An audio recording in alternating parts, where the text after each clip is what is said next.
Thanks everyone for joining. As was mentioned, I'm here to present on my recent trip to China. My wife and I went, as a couple, of course, and we spent 2 weeks there just in May 2025, just about a month ago. A little bit about what we're going to get into today. We're going to spend a fair bit of time in the beginning on the logistics and especially the visa mechanics, because it is a little more complicated than your average country to travel to with an American passport. We'll spend some time in the places I visited, namely Beijing, Tibet, Chengdu, Chongqing, and Shanghai. We'll go into the costs a bit generally, and then we'll leave Q&A at the end. At the end, the Q&A basically functions. You can either sort of raise your hand and Joe will allow you to ask the question out loud to me, or if you would like to use the chat function, you can enter your question at any time throughout the presentation, and either me or Joe will read it at the end and get to it if you don't want to get on the mic or if you want to enter your question along the way. All right, so this is a map, of course, of China, a really big place here, just to show you sort of where we were. We flew into Beijing, we spent a few days up here, and we flew down to Chengdu, which is the Sichuan Province, as you can see in the southwest. We spent a bulk of the trip here. Out of the 2 weeks, I think 7 or 8 days were dedicated specifically to here, Chengdu, the city, as well as the Tibetan Plateau, which begins in western Sichuan Province, and I'll get into that a little bit more later. After that, we took the bullet train over to Chongqing, which is right there, and then we flew to Shanghai for the last few days of the trip. If you overlay this map, and this is corrected for size, of course, it's a lot bigger than you might think it is, China. A similar itinerary in North America might be something like flying into Toronto, spending some time in Oklahoma, then the Mississippi Delta, and then ending the trip in coastal North Carolina, just in terms of the distances traveled.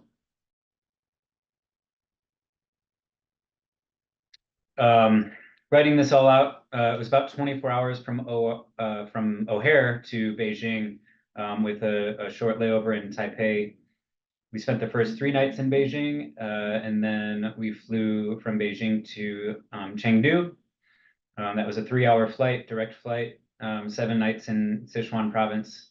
Then the bullet train from Chengdu to Chongqing is only 62 minutes. You see it here. I'll talk about this more later.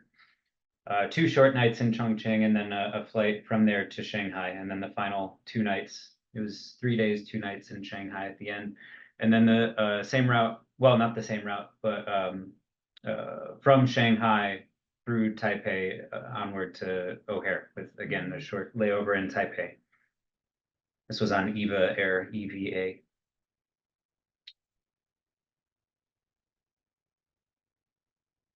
Oops, jumped ahead. Okay, so visas. Visas are, like I said, just slightly complicated if you have a US passport, but not as complicated as you might think. Up front, it's $160 for a 10-year multiple entry visa. You do need to physically visit a Chinese consulate, and there are only a handful of these in the United States. So the one in Chicago, of course, it's easy for us if you're in Chicago. Because you do need to go there to hand over the paperwork, and then you do need to go back to pick up your passport 4 days later. So if you're from, one of the states that the Chicago consulate covers, for example, Minnesota, you would have to either come down to Chicago yourself, or I believe there are services that you can pay that will, if you mail them your passport, they'll stand in for you at the consulate. There's costs and risks. I don't think too many of them are really gonna like rip you off and steal your passport. But of course, anytime you're throwing your passport in the mailbox, there's a little risk involved. So yeah, we're lucky that we have the consulate here, because they're regional throughout the country, and they all handle a certain number of states. Chicago's the Midwest. The process is relatively simple. You can see under the resources section here, the link. You basically just need to fill out that form. It asks you similar questions to other visas if you've done them in the past, your date of birth, your intention of traveling, what you do for a living, other countries you've been to, and so on. It's actually pretty similar to if you've applied for global entry, similar questions to that. And then there's one or two other forms. They make it clear at that link that you just have to sort of print out and sign as a formality, but none of them are anything too complicated. So as long as you show up with all the proper paperwork, you should be good to go. You pick it up 4 days later. It's $160 payable by, I don't know, I paid with a credit card. I think they take cash too. I don't know about checks, but that can be easily Googled. So that's it on the visa. It's good for 10 years, multiple entries. So I think it's worth it. I don't want to spoil anything, but I plan to use it again at least once in the next 10 years. So I'll get my money's worth. Moving on from the visa, and again, if you have any questions about that, feel free to throw them in the chat. Moving on from the visa, the other sort of complicated things to note about China are that they don't, 99% of anywhere does not take US credit cards, or I think Western credit cards in general. What they do is they have an app there called Alipay and another one called WeChat, which are essentially sort of forms of Apple Pay, right? You open the app and you tap or scan a QR code and you pay. It's extremely simple, but it is largely a cashless society, and they don't take American credit cards. So you do need, before you leave, to have these two apps set up. Again, relatively simple. You just set up a profile on the app, you enter your credit card and link it to it, and then it charges your credit card via the app, just like Apple Pay would. They're also convenient because Alipay has a number of apps built into it. For example, Didi, which is the Chinese equivalent of Uber or Lyft, is built into Alipay. So you can open the Alipay app and then click on the Didi icon and order a taxi that way. WeChat also doubles as a sort of WhatsApp or text-based app. So you can either pay for things with it, or use it to communicate to people. For example, a lot of our hotels, when you're checking into your room, they'll have you scan the barcode at the front and then connect you to the WeChat, and they'll say, if you need anything while you're in town, feel free to chat us here at the hotel, and we can provide you with advice or services and so on. I booked all of my logistics on Trip.com. It's sort of the Chinese equivalent of Booking.com, more or less, or Expedia or what have you. I did it all on Trip.com just to be as seamless as possible. There's nothing really to report about it. It's your standard, travel app, booking app sort of thing. There's also a Trip.com icon within Alipay. I used the Trip.com app separately, though I don't see a reason why there's a reason to go one way or the other. You can either use it within Alipay or on its own. And then you do want to know also about the phone situation. So China has what I think we call in the West, I don't think they call it that there, but it's called the Great Firewall. And what that means is they don't like Google and they don't like Meta. So Gmail, WhatsApp, Instagram, Facebook don't function there. Now, there's ways around this, and the easiest way around it that I opted in to do was I have T-Mobile, and T-Mobile automatically comes with a basic international plan where whenever I land in another country, it says, hey, welcome to Mexico. As a reminder, you have unlimited texts and data up to, blah, blah, blah speed, and 10 cents a minute phone calls or whatever. If you have T-Mobile, you don't have to do anything. You go to China and that works. And it reroutes around that Great Firewall because essentially it acts as a VPN in and of itself because it's still on the T-Mobile network. It's just linking you in through a US-based VPN, more or less. So when you land in China, if you have T-Mobile, again, you can go on Gmail, you can go on Facebook. There's no foundational difference there. But if you have another phone carrier and you want to go the eSIM route or switch out a SIM card, which is a popular option most places in the world, you will be on a Chinese network and you will need a VPN to access any of those apps or services. This also is relatively simple. You just you download a VPN app and you open the app. Most VPNs charge something like $6 a month. I got two VPN apps just in case one didn't work, and I paid $6 for each of them. And to be honest, I didn't even use the second one because the first one worked. You just open the VPN app and click connect, and it finds the closest network outside of the country you're in to VPN through. If you're generally not familiar with what a VPN is, it basically just it makes your phone think that it's in another country, so that you're accessing the websites and stuff through that country's network rather than the one you're in. It's used a lot for security purposes. People use it a lot for like if you want a different Netflix library. If you really want to watch a certain show on Netflix and you know it exists on British Netflix but not American Netflix, you can download a VPN and log in via Great Britain. That's not what we're talking about today, though. We're talking about China. So why did I do this if I didn't have any problems with T-Mobile? Is because if I was out on the street and using my phone like normal, I was fine. I can use Google, I can use Facebook and so on. But if I was at my hotel or a cafe and I logged into their Wi-Fi, then I was on the Great Firewall and I didn't have access to those. So in that case, I would then turn on my VPN and route around the firewall. I feel like I even made it sound more complicated than it is. It's super simple. If there are any questions at the end, I'm happy to sort of re-explain. And then last but not least here is just English is not widely spoken, generally speaking, so you definitely want to have a Translate app. Apple Translate is hit or miss, but you can figure things out. Google Translate, of course, you would need a VPN probably to access it, so just keep that in mind. I'll say too that the Chinese people largely, while not necessarily having a wide array of folks who speak English fluently, they're super adept at using these apps. Like everybody knows what's up. If you can't get the point across, they'll pull out their phone and talk into it and then show you the translation. And there's no confusion about that. And you just go back and forth a few times and you solve the problem. And there is really never an instance in the 2 weeks where the language barrier was a challenge. Everybody's on the same page and they get it, and everybody's got a phone in their pocket and they know how to use it. So no big deal. And then lastly, before we get into the actual like meat of the trip, I just threw in a couple YouTube channels here.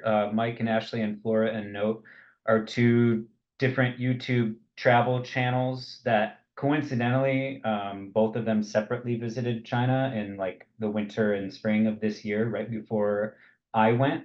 And I found their videos to be extremely helpful in terms of learning what I want to do and making decisions and summarizing the things I was just getting at as well about VPNs and so on. So take a screenshot of that, watch their videos. It's a lot of fun. Okay, so all that out of the way. What did we do in China? Well, the first couple days, like I said, we were in Beijing. The first day we got to our hotel, checked in, just went out to dinner and basically crashed. Got over the jet lag as best as we could and woke up early the next morning. The first thing we did was this Forbidden Temple, which is right in the heart of, sort of downtown Beijing. This is a historic temple, goes back to the years of, the Chinese Empire. I'm not going to go too deep into the specifics of like empires and stuff.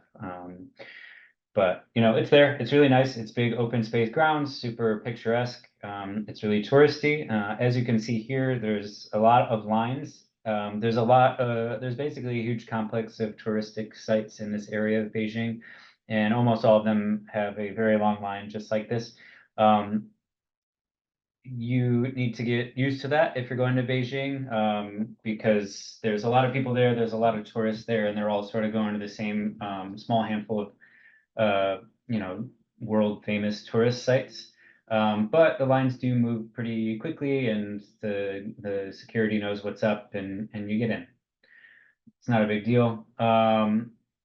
we can come back to that as well. But on day one, like I said, we just hit up a couple of these tourist sites, these museums. We wanted to sort of take it easy because we knew it would be jet lagged. So then we went to one of these hutongs, which is sort of an old style Chinese alleyway that you might picture in like an old timey movie that showcases, China of a century ago or what have you. And you just walk around these very picturesque hutongs and get lost. And wouldn't you know it, we found a craft brewery that looked really good.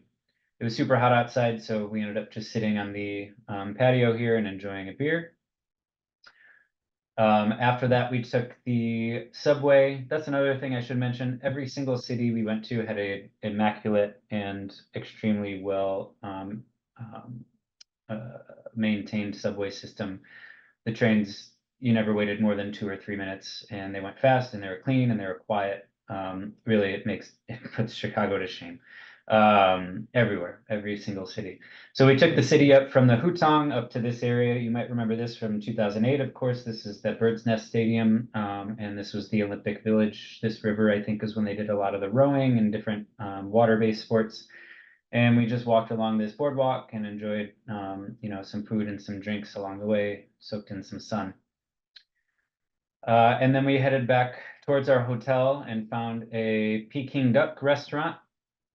Of course, Peking and Beijing are the same word. Peking duck is the Beijing duck, and it's famous here. It was very good. It was not my favorite meal in China. In fact, it was among my least favorite, which isn't to say I didn't like it, but I just liked Sichuan Province food so much better. But this was good, and they cut it up in front of you, and it's a good sort of cultural sort of institution. So hey, why not try Peking duck while you're there? So that was the full day one. Day two, of course, we went to the Great Wall of China.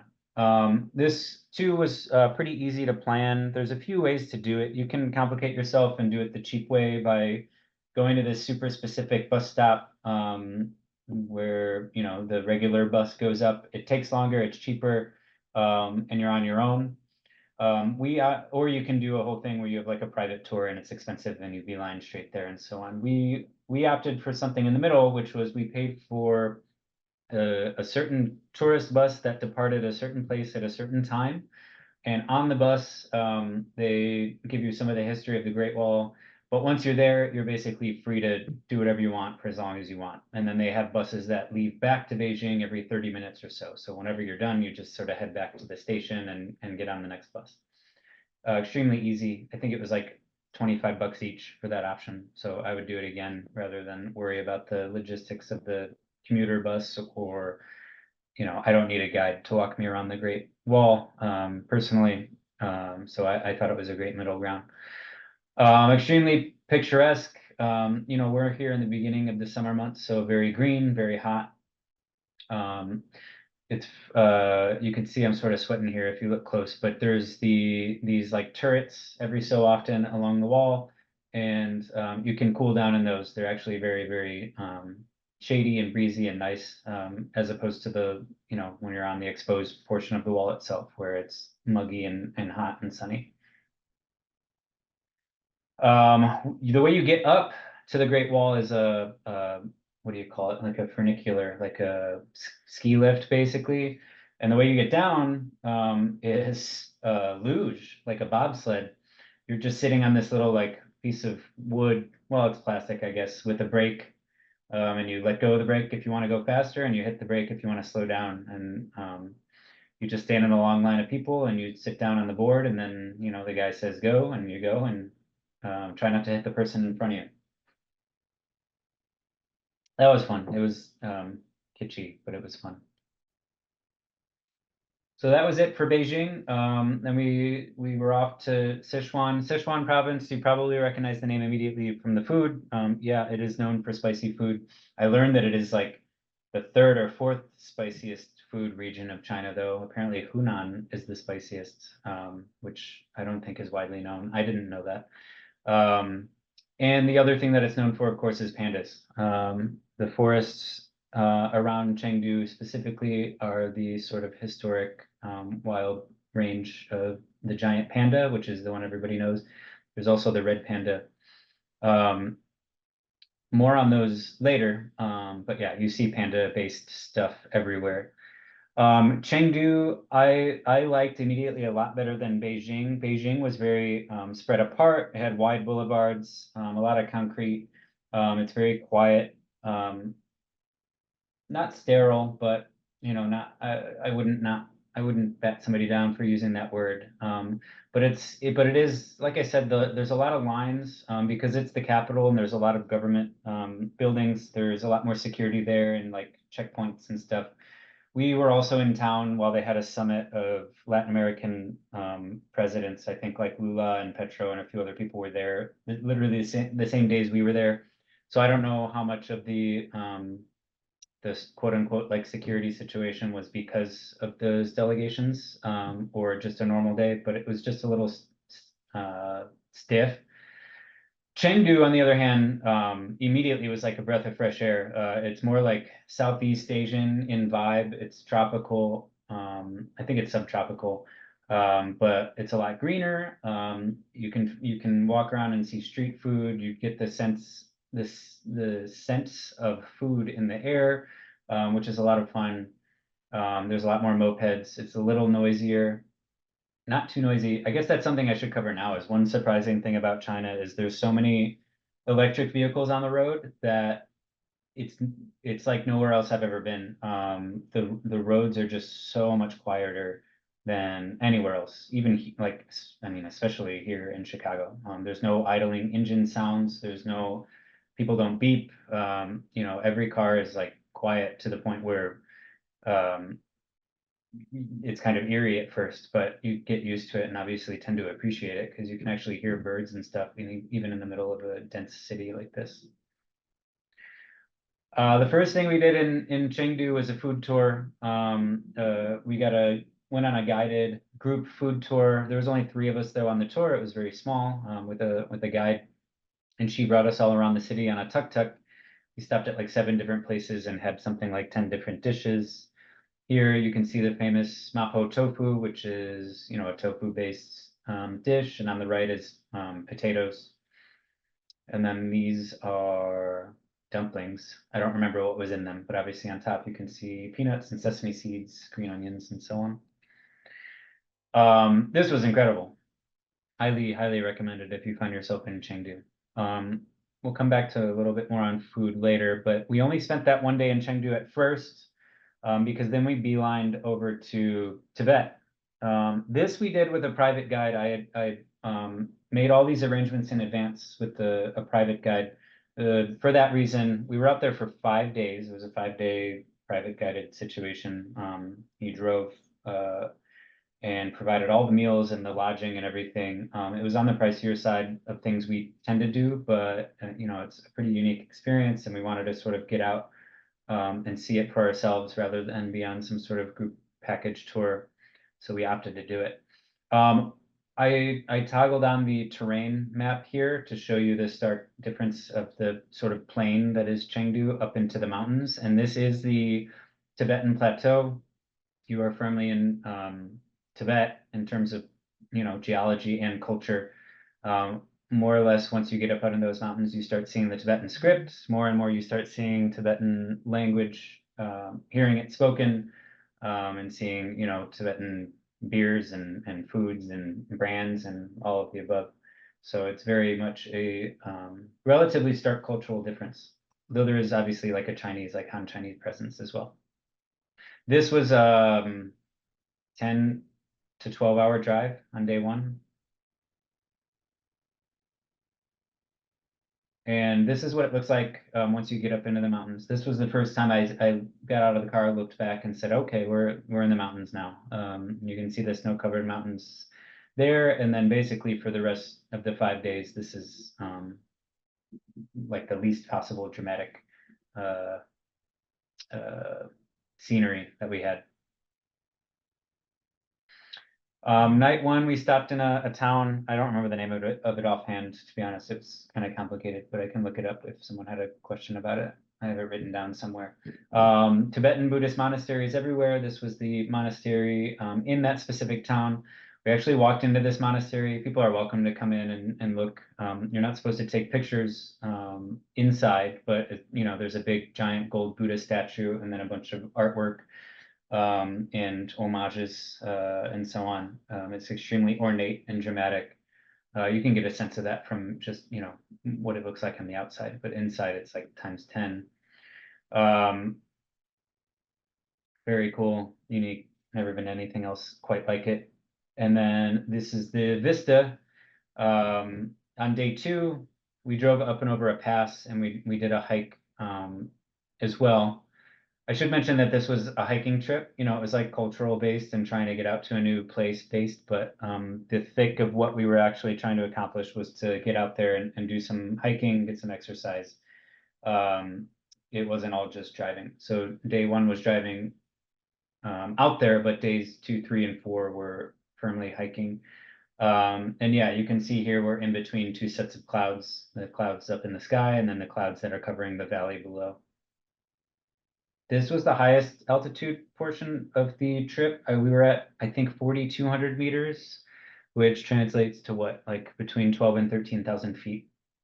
We were fine with altitude sickness. We were taking Diamox and keeping ourselves hydrated, so no big deal. This is what the hiking looked like on the second day. You can see we're in that sort of like scrubland altitude where the trees are starting to get a little like short and warped. This is the hike up to a Tibetan Buddhist monastery in the mountains called the Konka Monastery, which I'll show you in just a moment. But tons of wildlife. We saw, they were called like Himalayan blue sheep, and we saw a certain species of deer, and then a lot of different birds that only live in this part of the world. So we saw some sort of weasel as well. And then Tibetan horses, which are smaller and stumpier than your average horse. This is the monastery. We stayed here this night, not inside this monastery, but inside the building next door. It's extremely cold. There's nothing to do. But it is an extremely scenic and dramatic looking vista. Actually, I don't know why I didn't put the picture of the vista here, but I did put it in the Q&A slide at the end. So put a pin in that. You'll see the view from the monastery at the very end of this presentation. This was our view, pretty rustic, no electricity. Don't let those plugs on the wall fool you. They didn't work. No heat, no nothing. Basically, our guide cooked for us with one of those, I don't know what they're called. I'm not like a rugged outdoorsman, but the thing that makes the flame with the propane. He cooked us in a wok a dinner, which you can see here. He made us a stir fry, and then we had nuts and seeds and so on to snack on, and tea. It was great. If you can't tell already, I sing this guide's praises. I have his contact information at the end as well, so I highly encourage you to go with him. His name's Alex. We'll talk more about him later. The next day was another hike. I should mention the first day, the hike, I think, was 4 hours uphill. The second day, we went back downhill 2 hours and then up and over to another hike. And this one was, I think, another 6 hours total. So it was about 8 hours total of hiking for the day. This one was up along a trail to a lake in the mountains. The lake wasn't that dramatic looking. I couldn't get a great photo of it. So this is me standing in front of the lake, getting the better view with the nice hill in the front and then those mountains in the back. Mount Konka, which that monastery is named after, we never actually laid eyes on it. It was always shrouded in clouds, but that thing is like 7,200 meters tall, which is like 23,000 feet or something. It's only been summited like 30 times. Don't quote me on that, but it's one of the more dangerous 7,000 plus meter mountains in the world to summit. So you have to get special permission to even attempt it, and a lot of people have passed away. That's not on my list of things to do, so we didn't even ask. We just wanted to sort of hike in this range. And then on the next day, we had another hike planned. It was going to be an 8-hour long hike from point A to point B. But there was basically a blizzard, and our guide Alex said, okay, we can we can do this hike, but there's a good possibility that there's going to be snow up to our knees and it's going to be extremely uncomfortable. And in the middle of the day, it might start raining and we can't turn back because it's point A to point B. It's not like we were getting like picked up on the other side by somebody he had an arrangement with. And so we opted just not to take the risk because there was a little bit of a safety concern there, and then of course just how uncomfortable do you want to get. We ended up opting to just do a short 2-hour hike and get some of these like snowy views in, and then what we did was ended up driving back to Chengdu. But he had a really, really great plan B in store for us, which I'll get to in a minute. But yeah, here's another photo of this is the other side of the mountain range where you see all these snow-covered hills. And again, this was mid-May. If you try to go later in the year, there's a less likely chance of snow, but it becomes the rainy season, so pick your poison. Other than this day, though, the weather was pretty good. We had little bit of rain showers here and there on the hikes we were on, but nothing insurmountable. So altogether, good weather, except for the last day where we made the judgment call to do the plan B. So like I said, plan B involved just going back to Chengdu this night. This was another 10-hour drive back. We got there, I don't remember, at like 7 or 8 p.m. Checked into our hotel, took a shower, and then just went out. This is downtown Chengdu, extremely modern. Tons of shopping and food and all kinds of stuff to do. So if you're a city person, this is a really cool place. This is just another little snippet of Chengdu. I'll come back to Chengdu later because we spend a full day there at the end of the Sichuan portion of the trip. The plan B, and this wound up being my favorite single day, I think, of the entire China trip, was Giant Panda National Park, which is just due west of Chengdu. I think it was like a 3-hour drive. We're in the mountains, but it's much lower altitude, so it's much hotter, much greener. And this is where you could see the red panda and the giant panda in the wild. The red panda, they said it's roughly a 1 in 3rd chance of seeing, and the giant panda is more or less a 0% chance, but hey, you can give it a try. This side of the Giant Panda National Park, there's just hasn't been a panda recorded in a while. But on the other side of those mountains there, that's where people go out to do, the scientific research on the wild pandas, where they camp out for days and observe, or, David Attenborough's team goes out there to film and stuff. They're not too difficult to spot out there, but it would be many more days commitment to go out there because of the time it takes to trek over to the other side of the mountain, and then you would have to set up camp and bring food and so on. We're just doing the day trek, so we were just, again, in it for the exercise, in it for the potential to see the red panda, and then also there's a number of interesting birds out there as well. We brought a bird book. We actually saw the golden pheasants, which if you've seen Planet Earth 3, you might know it because it's in the first episode or two, but it's this extremely ornate pheasant. I encourage you to Google it. Gold with a really funny haircut. Very cool bird. I didn't put a picture of it in here because the picture that I got was slightly blurry, and I don't know. I have high standards, I guess. This hike was also the hardest hike by far. We had this local guy that knew the mountain. He owned those cows you saw in the previous slide, if you noticed. And he has a little hotel that he's building at the base of the mountain. But he's up here all the time. He knows where the red pandas are, and he took us up here along with our main guide, Alex. We were off trail, very much off trail. Up, you can see here, it just becomes shrubbery. And it's bamboo forest, the small thin bamboo that the pandas like to eat. And we were trekking through that. No trail to speak of, just him sort of guiding us up and over and around. Unfortunately, we didn't see the red panda, but that's okay. Again, it was my favorite day of the whole trip due to the exercise and the greenery and just the general surroundings I thought were fantastic. So that night we went back to Chengdu. That was that for the hiking. We parted ways with Alex, thanked him for his guiding services, and then the rest of the trip was just us two. This last full day in Chengdu, we opted to go to this giant panda research center, which is, for all intents and purposes, a zoo. They call it a research center. I'm quite certain they do research there, but it's basically lined up like a zoo. All of these buildings you see here have many, many giant pandas in them. It has like 80% of the world's um, kept, there's a word I'm looking for, like tame, not tame, but captive giant pandas are located in this research facility. And it's huge. It's absolutely gigantic. The entirety of the photograph you can see here, more or less, is the grounds for this place. And of course, we saw the panda. We saw the panda in the first 10 minutes of being there, and then we saw about 80 more. And they're pretty good. If you're in the mood to see pandas, you can go here and see them. The grounds are really nicely kept, super easy to walk around.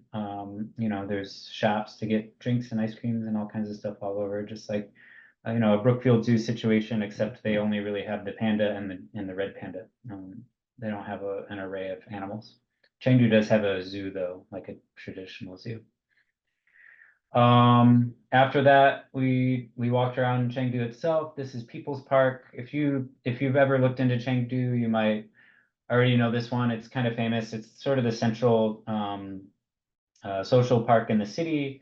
You can see here what folks do is parents whose children haven't been married by the mid-20s, they start getting antsy and they'll put a profile together for their children and put them in the park. So you get a lot of parents walking around putting up basically like Tinder ads for their kids on behalf of their kids, and then parents walking around looking, at other kids, and then they try to match make them so they can get married and have grandkids.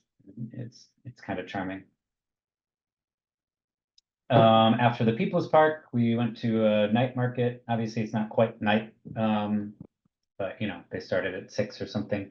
That's another funny thing about China. You probably know that they have one time zone across the entire country, which sounds wacky, but people just make it work. So in Beijing, the sun set at like 7:15, but in Chengdu, it set at like 9. No, why am I even saying? Yeah, it's no, yeah, yeah, yeah.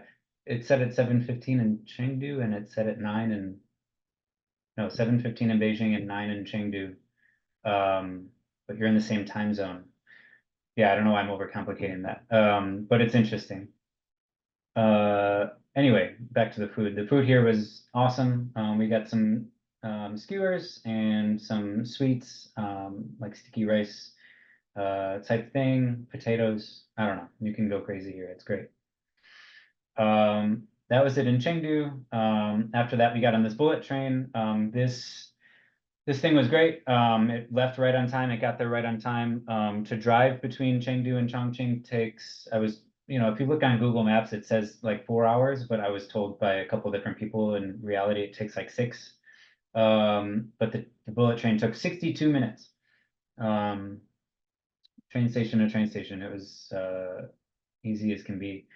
Chongqing is pretty famous these days. It was known as the temporary capital of China during World War II. I think when the Japanese invaded, I think they took Beijing and the Chinese had to restation the capital city for a few years, and this was it. It's at the confluence of a couple rivers, including the Yangtze, which I think is the one you see here, which I think is the longest river in China and one of the longest in the world. They said 30 years ago, none of these skyscrapers existed, and now they all do. The city is extremely modernized. The subway system, as I mentioned, about all the cities, but here too, is great. It's also a very like Instagram city. A lot of people go here to just walk around and take photos like this. It is beautiful. That's not really my scene. Um, I really tacked Chongqing on to this trip because it was only an hour away from Chengdu and I wanted to fill some time. And I was watching those YouTube videos and I said, well, let's just do 2 days, 2 nights here. I probably wouldn't go back myself, but the food was great. The city was very charming and picturesque. We went to a couple interesting museums. We ate hot pot, which you can see here. This is, if you've had hot pot before, this is the mala hot pot, which is the spicy version. Chongqing is known for having the spiciest. It was pretty spicy. It didn't blow me away in spiciness, but I have a high tolerance. It was good. But yeah, we did 2 days there. Really cool city if you're in the area, but it wasn't my favorite city in China. My favorite city in China was Shanghai. Chengdu was really cool. I love the food and I love the vibe, but there was just a couple critiques I had of it as just myself and my own personal taste that Shanghai filled the gaps of. Shanghai was like the whole package. And you can see the famous view here of the skyline. But the reason I liked Shanghai so much is more the neighborhoods inland from the river. They're extremely walkable and green, and the weather was great. And all of the streets are just lined with like cafes and restaurants and shops. And if you've ever been to like, I don't know, like Bucktown or Roscoe Village or something, like a lot of the areas in Shanghai have a similar vibe to that. Of course, with Chinese, obviously. Um, and I just thought it was such a great city to walk around in. And they had a lot of these big green parks with these nice views. And, there'd be people in the parks like exercising, dancing, having like a cultural event. There's little shops that get not shops, but like markets will pop up and have a certain theme to them. I don't know. We just walked around Shanghai for 2.5 days, and um, I thought it was great. One other pro of Shanghai is they have a Chicago bar and Chicago pizza, and it's actually really, really good and legit. And I think if it was here in Chicago, this would be on those listicles we see. Um, I highly recommend it. The name I'm blanking on at the moment. But if somebody wants to know the name, I'll look it up in the Q&A section. But I was extremely impressed, and they have jardiniere, as you can see, that they make in-house, and it tastes just like here. They also, of course, are famous for the xiaolongbao, which is the soup dumplings. I think they were invented in Shanghai. And we went to like 3 different of the famous, you can Google best soup dumplings in Shanghai, and everybody has an opinion. And we sampled 3 different places, and they were all really good. So I don't think you can really go wrong. And then that was sort of it. We're going to get into the cost section in a second, but just wanted to throw out that there's from more or less downtown Shanghai out to the airport, you can either take a DD and it's like 45 minutes or something, or you can take the bullet train, which goes 301 kilometers an hour, which I think is 187. And it takes 8 minutes. So there you go. All right, costs. I got to wrap this up soon. Airfare from here, before COVID, I remember looking at, I was planning this trip back then, and it didn't, happen, obviously. Before COVID, we had direct flights to Beijing for like $800. I don't think those exist anymore. We paid 1,500 round trip per person for that open jaw Chicago to Beijing and then Shanghai back to Chicago. I think that's relatively standard, like 1,200 to 1,500 these days. We used points, so we actually didn't pay out of pocket ourselves. But I think if you're planning to pay out of pocket, if that is sticker shock to you, just do some of the tricks and try to work around it or be flexible with your dates. Domestic flights we did pay out of pocket via trip.com. They were about $150 each, one way. So not too cheap, but didn't really break the bank either in the grand scheme of things. DDs, the Uber equivalent, are actually really cheap if you're going around town just from like place to place. You're talking like $2, $3, $4. If you're going out to the airport or from the airport to downtown, it's like $20. So these are a lot cheaper than the US and Chicago specifically. I got the hotel listed here. You can see they all range between like $50 and $100. Shanghai being the most expensive of the bunch. That's true in terms of food and drinks and everything too. The dinner and drinks I have listed here, it's probably more like $20 in Chengdu and 50 in Shanghai. And then just because it's I don't know, it's a good gauge. I always throw a beer bullet point in these things. You could probably get cheaper beer. The few times we went out and actually drank a beer, I tended to go with like the local craft beers. They have a craft beer culture there, which I think is interesting. And they're about the same prices here in Chicago, to $8. Highly recommend if you wanted to do anything in the Sichuan province to hit up Alex Tang. Superb English, knows the entire province like the back of his hand. Great driver. He always had a plan B for us in the event that something was, going awry.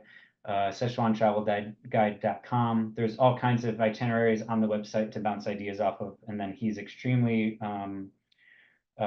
responsive via email. So again, highly recommended. And then the Lost Plate food tours, that's the food tour we did in Chengdu. They have food tours in Beijing, Xi'an, Chengdu, and Shanghai, and maybe one other city. We only did the Chengdu one, but I do recommend it. A little bit pricey, but I think worth it at the end of the day because you also get like a history lesson with the food, and the guide was super personable and she had a lot of general advice for us about what to do in Chengdu. So altogether, worth it. And that being said, let's go into Q&A. We've got about 7 minutes. Awesome. Yes, thank you. Let's see, we got about 6 questions here, so I'll just fire them off. From Jennifer, she said, as a tourist, what was your impression of the relation of the Tibetan residents with the Chinese authorities? Was your access to the Tibetan residents open? Yeah, good questions. I see them here, Joe. So as a tourist, my impression of the relation to the Tibetan residents. So it was split 50-50. There were plenty of houses. Oh, and you can see here the view from the monastery. Actually, this house, the white colored one here, this is like a traditional Tibetan architecture of like a personal home. So a lot of the homes look just like this. On the drive out there, there are lots of houses with the Chinese flag on them, which I think communicates that they're, in step with the, Chinese government. But there were also people who were like, aggrieved with the government because they have sort of their own unique cultural identity. It really runs the gamut, which, you would expect it to. Our guide, we ran into a little bit of a snafu with some, actually, they were Tibetan authorities, and they didn't want us to pass on one of our hikes, and they tried to claim that there was a new law that we weren't allowed to go mountain climbing, and he had to explain that we weren't climbing, we were just hiking, and there was just a pretty big disagreement on the definition of like mountaineering versus hiking. We were able to get around it. But there was definitely, I think, a little bit of hostility there between, maybe because they were Tibetan and he was Han Chinese. That's my own interpretation, though. Who knows? I could be wrong about that.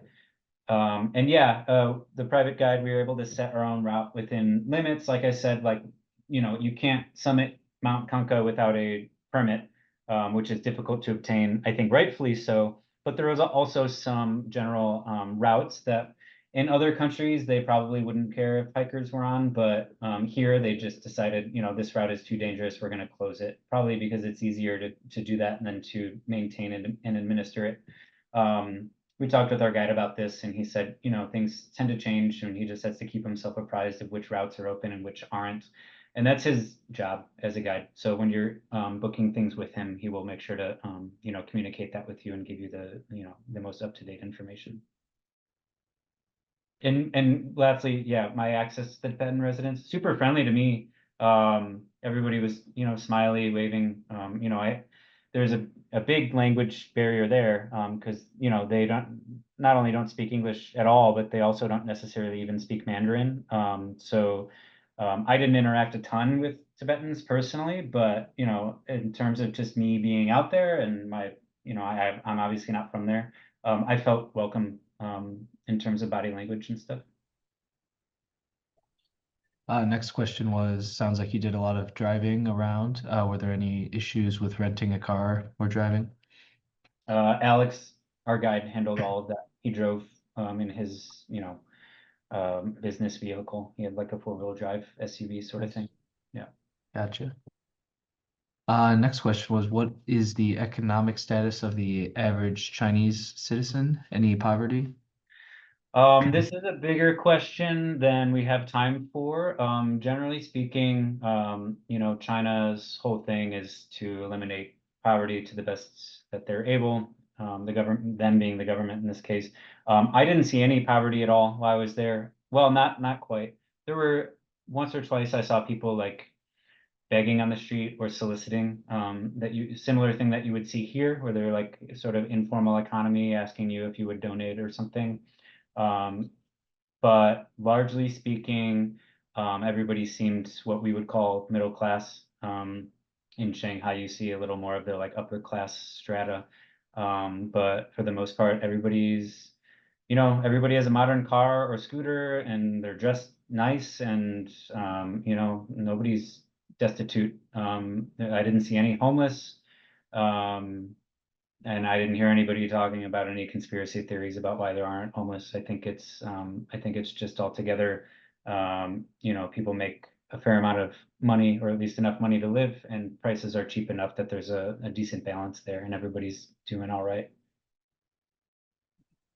Gotcha. Next question was, are you aware of any venue where one can interact directly with young giant pandas? I am aware because one of the YouTube videos talked about it. One of the ones that I recommended at the beginning. I think it was one of the Mike and Ashley videos. I don't think they did it, but I think they talked about it. I didn't opt to do it, but I think it can be done if you're willing to. Actually, I'm remembering now. You have to book it a long time in advance, and it's not cheap, but you can like feed baby giant pandas. I'm sure if you Google that, you'll be able to find it. But yeah, it's definitely something you have to book well in advance and pay a privilege for. Gotcha. The next question was, what happens if you have a low tolerance for spicy food? I Uh, guess what yeah, options there are, right? yeah, there's options everywhere. I mean, Sichuan cuisine is known for being spicy, but there's you just say not spicy. You can learn how to say it or just write it in the translation app. There's dishes that aren't spicy at all, and then there's dishes that usually come spicy that you can ask for them to make mild. It's really not a problem. They've got everything. Gotcha. Next question was, what's the breakfast and coffee slash tea culture like? Is it consistent across all the places you went? Breakfasts is we usually just had a small like breakfast in our hotels most of the time, so we were just eating with the other like hotel guests. We didn't usually because it was included with our thing, so we didn't usually go out for breakfast. It's funny you mentioned the coffee thing though, that so tea obviously has been a thing for forever, and there's tea shops, and you can get like specialty tea from certain regions and so on. That's it. Coffee is a new thing, and everybody's excited about it. Our food tour guide and Alex, our Tibet guide, both were raving about how they've only been into coffee for the last year, but they're addicted and they love it, and they can't, start their morning without it. So it's a endearing that it's like a new thing there and people are very excited about it and it's still treated like a novelty. But yeah, coffee is a thing, and it's new and you can get interesting coffees all over the place. Nice. Last question here is, were you limited to where you could walk and go in the city? No, not at all. With the exception of Beijing, I mean, there were certain barricades up in front of government buildings, and maybe like a security presence in front of them. Um, but you wouldn't go in there anyway because you're not a statesman. Other than that, I mean, Beijing, there were a couple exceptions, but Chengdu, Chongqing, Shanghai, free open access. I didn't see anything at all that would make me answer this question in the affirmative. Yeah, I think that was all the questions we have. Derek, thank you again for presenting. It was a great presentation. And yeah, thank you everyone for tuning in. Have a great rest of your day. Thank you, Joe. Thank you, everybody.